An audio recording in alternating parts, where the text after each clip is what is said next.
আজ শনিবার স্কুল থেকে ফিরেই জিনিসপত্র গোছানোর কাজ শুরু করে দিয়েছি। গোছগাছ করার আগে মনে হয়েছিল এই তো মাত্র কয়েকটা জিনিস, শুরু করতে না করতে শেষ হয়ে যাবে। তারপর যখন গোছগাছ করা শুরু করলাম তখন বুঝলাম কাজটাকে যতটা সহজ বলে ভেবেছিলাম কাজটা কিন্তু অতটাও সহজ নয়। 2 বছর ধরে অল্প অল্প জিনিস আনতে আনতে এখানে অনেক জিনিস জমিয়ে ফেলেছি। সবচেয়ে বেশি জিনিসপত্র জমেছিল খাটের তলায়। আমি জানতাম এখানে অনেক জিনিসপত্র আছে, কিন্তু ইঁদুর আর সাপের ভয়ে খাটের তলাতে আমি কখনোই ঢুকতাম না। প্রায় 2 থেকে আড়াই ঘন্টা সময় ব্যয় করে হাজব্যান্ড ওয়াইফ অনেক কষ্ট করে ঘরটাকে গোছালাম। ঘরটা শুধু গোছানো তো নয়, ঘরটা পরিষ্কারও করতে হলো।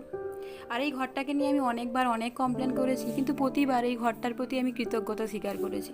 এই ঘরটা অসময়ে না পেলে আমার কিন্তু অনেক বড় ক্ষতি হয়ে যেত। তাই আজ আরও একবার এই ঘরটার কাছে এবং যারা এই ঘরটাতে থাকার ব্যবস্থা করে দিয়েছিলেন সেই অভিজ্ঞতা এবং সন্ধ্যাদির কাছে আমি আন্তরিকভাবে কৃতজ্ঞতা জানাই।